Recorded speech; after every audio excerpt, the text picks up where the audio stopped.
Hello दोस्तों, ये हमारा थर्ड लेक्चर है इन्वायरमेंट का।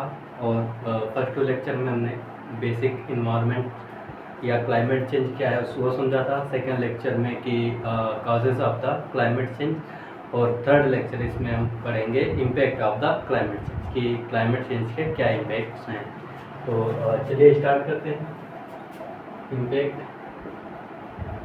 Impacts of climate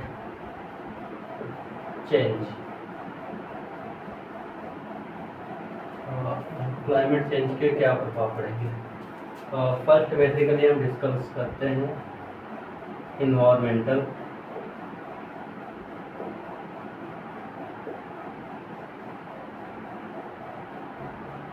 impacts. या इन्वायरमेंटल इम्पैक्ट्स में क्या क्या इम्पैक्ट्स होंगे।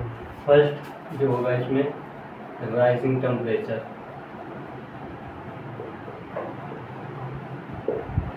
बढ़ेगा तो क्या होंगे। फर्स्ट इसमें डिस्कस करेंगे राइजिंग टेम्परेचर।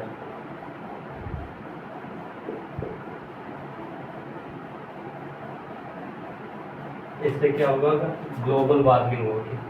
जब टेम्परेचर बढ़ेगा तो ग्लोबल वार्मिंग होगी। ग्लोबल वार्मिंग से क्या होगा, हीट वेव्स देखने को मिलेंगे। हीट वेव्स और ग्लेशियर मेल्ट होंगे। ठीक है। हीट वेव्स से क्या होगा कि गर्मी ज़्यादा बढ़ेगी और ग्लेशियर मेल्ट होंगे। इस चीज़ को हमने प्रीवियस लेक्चर्स में भी डिस्कस किया है कि ग्लेशियर मेल्टिंग से क्या होता है। ठीक है, तो यहाँ पे ज़्यादा कुछ डिस्कस करने को नहीं है। सेकेंड इसमें राइजिंग सी लेवल।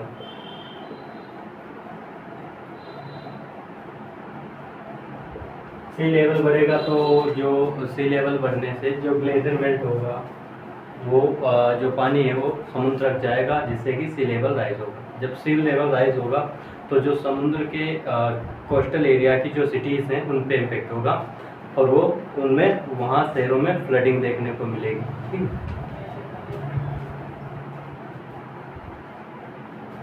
ठीक है। Extreme weather.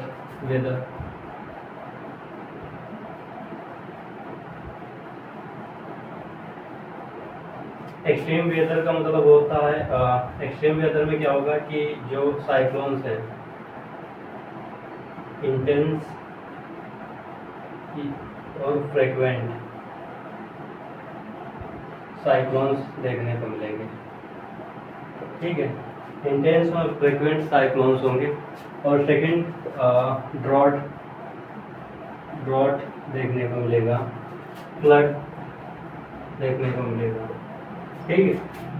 इंटेंस जैसे टेम्परेचर बढ़ेगा वहाँ पे हमें इंटेंस और फ्रिक्वेंट साइक्लोन्स देखने को मिलेंगे। और दूसरी चीज़ ड्रॉट मतलब कभी बारिश नहीं होगी, और फ्लड कभी बारिश बहुत ज़्यादा होगी। ठीक है, तो ये हो गया। नेक्स्ट इसमें है ओशन एसिडिफिकेशन।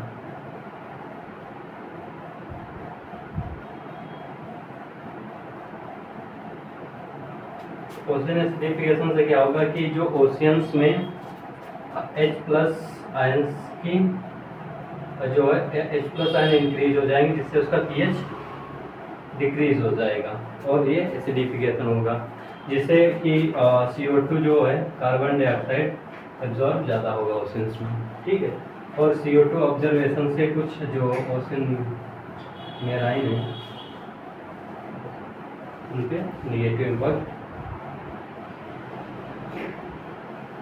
इम्पैक्ट पड़ेगा। इससे क्या होगा, कोरल ब्लीचिंग देखने को मिलेगी। ठीक है, तो ये हो गया जो ओशन एसिडिफिकेशन से क्या होगा। ठीक है। Next biodiversity loss.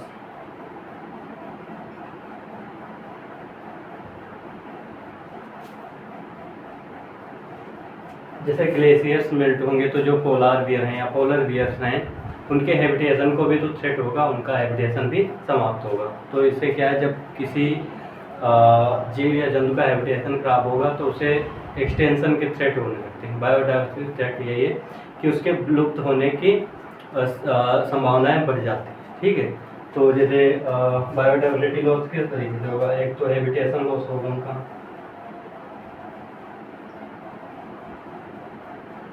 ठीक है, हैबिटेशन लॉस होगा कि वो सफ़र करेंगी उनके पास। ठीक है, जैसे हैबिटेशन लॉस हो सकता है, पहले पोलर बेयर के हमने बताया कि जो ग्लेशियर्स हैं वो मेल्ट हो जाते हैं। सेकेंड, कहीं ड्रॉट है, ड्रॉट आ गया, पानी की समस्या आ जाएगी, तो वहाँ पर भी वो सर्वाइव नहीं कर पाएंगे। और जैसे कहीं पे फॉरेस्ट फायर, वाइल्ड फायर्स भी होंगी, तो वहाँ पे उनके हैबिटेशन को लॉस होगा।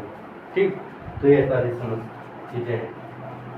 तो फर्स्ट में हमने देखा इन्वायरमेंटल इम्पैक्ट्स क्या पड़ेंगे, rising temperature, rising sea level, extreme weather, ocean acidification, biodiversity loss, ये इतनी सारी चीज़ें थी इसमें। सेकेंड हम बात करेंगे अभी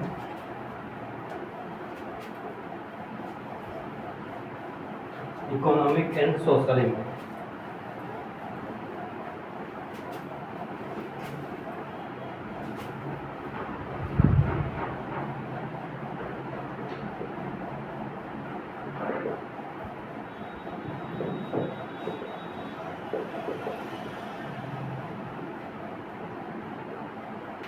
इकोनॉमिक्स एंड सोशल इम्पैक्ट्स, इसमें है first agriculture and food security.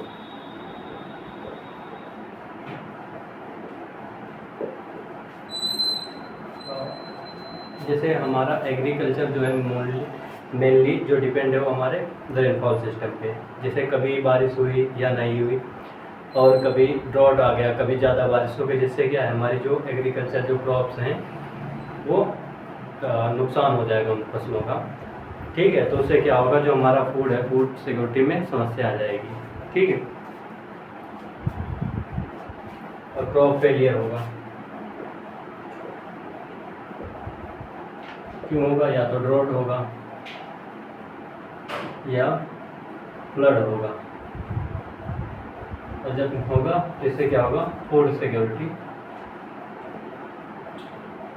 Impact होगी। ठीक है, डिसरप्ट होगी।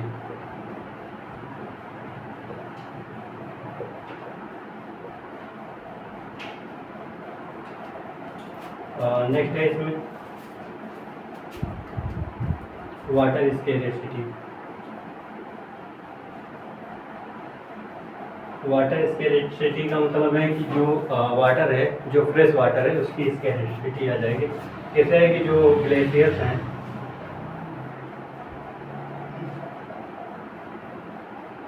वो क्या है, largest source of fresh water.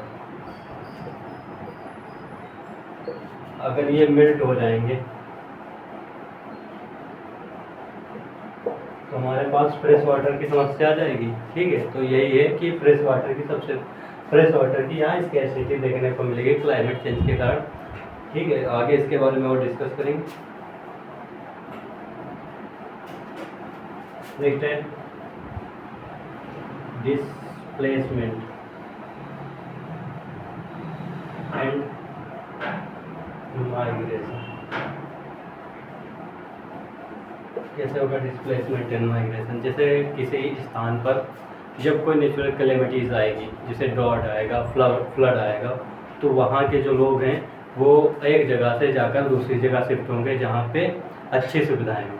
ठीक है, तो इससे क्या होगा, माइग्रेशन होगा, लोगों का डिस्प्लेसमेंट होगा।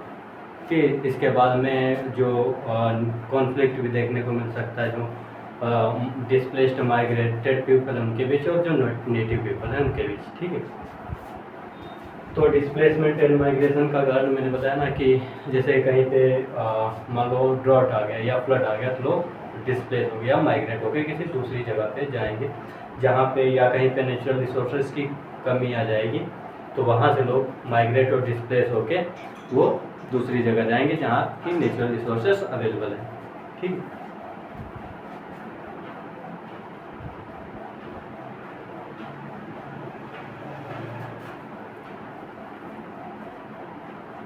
इकोनॉमिक कॉस्ट,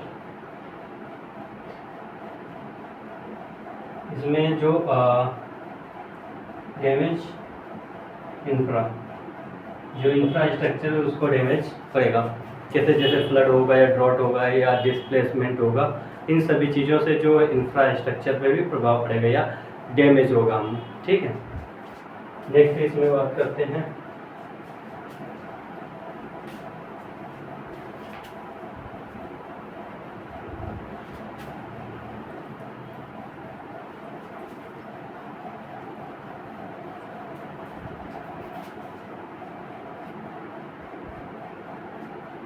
थर्ड है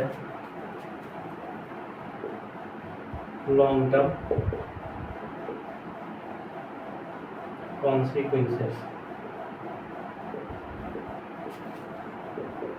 लॉन्ग टर्म कॉन्सिक्वेंसेस में जैसे फर्स्ट इसमें है इरिवर्सिबल चेंज,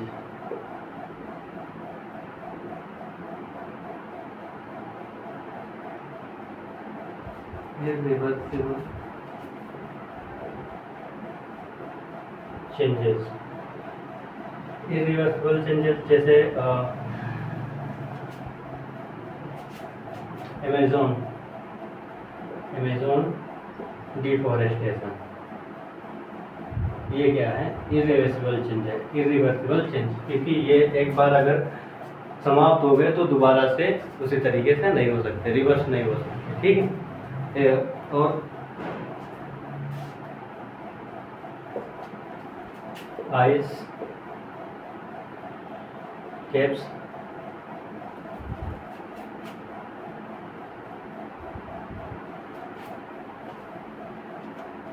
आइस कैप्स नहीं, आइस शीट कोलैप्स, जो आइस शीट्स हैं कोलैप्स हो गए या मेल्ट हो गए, वो फिर से रिवर्स नहीं हो सकती, उसी तरीके से आइस नहीं बन सकती, ठीक है।